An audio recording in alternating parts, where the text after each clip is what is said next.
आज हम पढ़ेंगे फ्रैक्शनल फोर्स के व्हाट इज फ्रैक्शन। तो आज का हमारा जो टॉपिक है वो हमारे पास है फ्रैक्शन। इसकी हमारे पास डिफिनीशन क्या है, तो हमारे पास डिफिनीशन ये है कि friction is a force, the force. आज हम पढ़ेंगे फ्रैक्शनल फोर्स के व्हाट इज फ्रैक्शन। तो आज का हमारा जो टॉपिक है वो हमारे पास है फ्रैक्शन। इसकी हमारे पास डिफिनीशन क्या है, तो हमारे पास डिफिनीशन ये है कि friction is a force, the force. What is friction? Friction हमारे पास the force that opposes the relative motion of a body or attempted the motion in a body is called fractional force, या इसको हम fraction कहते हैं। इसका मतलब ये है कि फ्रिक्शन हमारे पास वो कुव्वत है जो किसी रिलेटिव मोशन को अपोज करवाए। सबसे पहले हम पढ़ेंगे what is a relative motion, या why motion is a relative term. क्यों हम मोशन को रिलेटिव टर्म कहते हैं, अक्सर सवाल किया जाता है। तो रिलेटिव मोशन को रिलेटिव टर्म इसलिए कहा जाता है कि हमारे पास motion depend on the observer, कि मोशन हमारे पास depend on the observer, observer पे इन्हिसार करवाती है।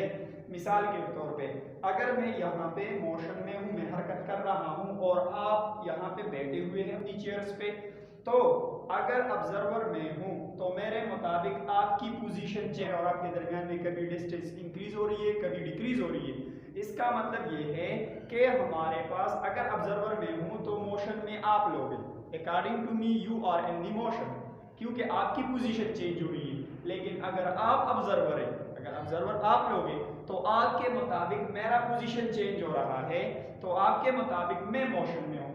तो इसीलिए motion relative term because it depend on the observer, ये ऑब्जर्वर पे डिपेंड करवाती है।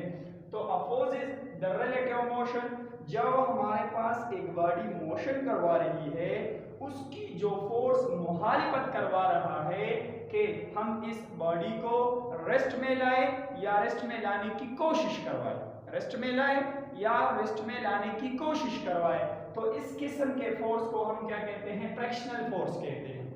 यानी अगर हमारे पास एक साइकिल पे बंदा जा रहा है और मैं उसको उसके ऊपर अपोजिट फोर्स लगा रहा हूं, तो मैं इसको क्या करूंगा, मैं इसको स्टॉप करवाऊंगा। लेकिन अगर ट्रक जा रही है और उसके ऊपर मैं फोर्स लगा रहा हूं, तो इसको तो मैं नहीं रुकवा सकता, तो लेकिन कोशिश तो कर सकता हूं। तो वो फोर्स जो हमारे पास किसी रिलेटिव मोशन को अपोज करवाए, तो इसको हम क्या कहते हैं, फ्रैक्शनल फोर्स। आमतौर पे इसको हम रगड़ कहते हैं, रगड़, समझ आ रही है।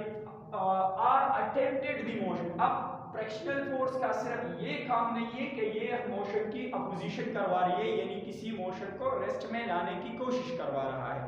इसका काम ये है कि अटेम्प्टेड द मोशन, यानी किसी बॉडी के अंदर ये मोशन भी पैदा करता है। मोशन को सिर्फ स्टैटिक हालत में नहीं लाता, किसी बॉडी को स्टैटिक हालत में नहीं लाता, सिर्फ इसका काम ये नहीं है। इसका काम ये है कि किसी बॉडी, अगर एक बॉडी रेस्ट में है, तो उसको मोशन में लाने की भी कोशिश करवाता है। यानी मिसाल के तौर पे अगर यहाँ पे मैं रुका हुआ हूँ और मैं अभी आगे जाना चाहता हूँ, तो मैं क्या करूँगा, मैं ज़मीन के ऊपर फोर्स लगाऊंगा और ज़मीन मेरे ऊपर फोर्स लगाएगा। अब जो मैं फोर्स लगा रहा हूँ, this is the normal force या this is the actional force, इसको हम एक्शन कहते हैं, according to Newton third law हमने पढ़ा है।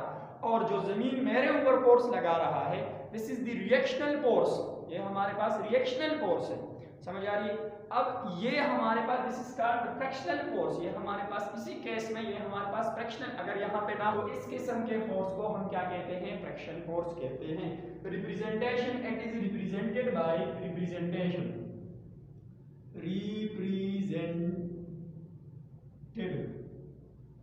it is represented by small f, इसको हम स्मॉल f से रिप्रेजेंट करवाते हैं। इस तरह हमारे पास मुख्तलिफ फोर्सेज है, यानी हमारे पास नेट फोर्स है, तो इसको हम FNET नेट से डिनोट करवाते हैं।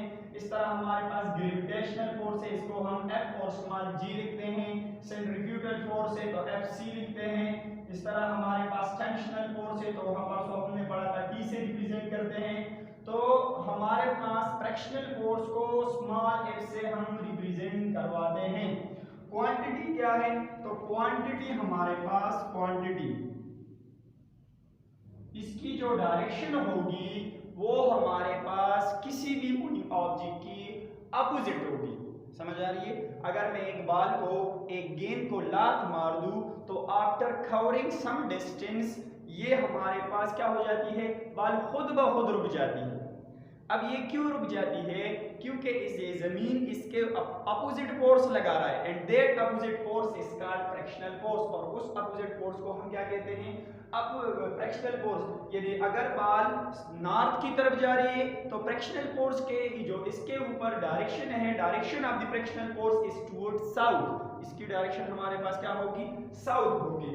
अब हमारे पास क्या है, इसकी एसआई यूनिट क्या होगी? तो एसआई यूनिट हमारे पास है एसआई यूनिट। एसआई यूनिट हमारे पास है न्यूटन। इसकी एसआई यूनिट हमारे पास न्यूटन है। ऑफ फ्रैक्शन नंबर 1, नंबर 1 हमारे पास है kinetic friction.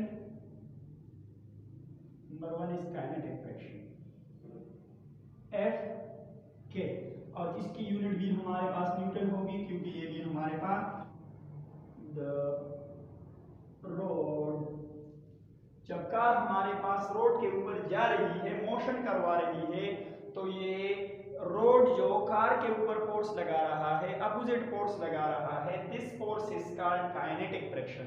Kinetic friction, the frictional force that oppose the moving object. वो फ्रैक्शनल फोर्स जो हमारे पास किसी मूविंग ऑब्जेक्ट की क्या करवाए? मुखालिफत करवाए, अपोजिशन करवाए, अपोज करवाए। तो इस किस्म के इसको हम क्या कहते हैं? इसको हम कहते हैं काइनेटिक फ्रैक्शन, हम इसको कहते हैं। समझ आ रही है? ताकि उसको रेस्ट में लाए या रेस्ट में लाने की कोशिश करवाए, तो इस किस्म के फोर्स को हम काइनेटिक फ्रैक्शन कहते हैं। और it is represented by F के, इसकी यूनिट भी न्यूटन होगी। और इसका एग्जांपल हमारे पास है car moving on the road. जो मोटर कार हमारे पास है, या बस है, या ट्रक की जो भी हमारे पास व्हीकल्स है जो रोड के ऊपर जा रही है, उसके ऊपर जो अपोजिट फोर्स लगा रही है, हो रही है, तो इसको हम क्या कहते हैं? इसको हम काइनेटिक फ्रैक्शन कहते हैं। ये उसको हम क्या कहते हैं? उसको हम स्टैटिक फ्रैक्शन कहते हैं।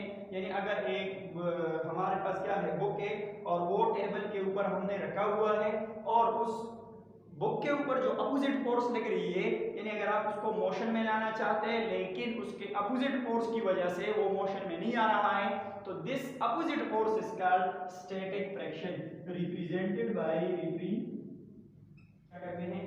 डिनोट करवाते हैं। और इसका एग्जांपल हमारे पास क्या है?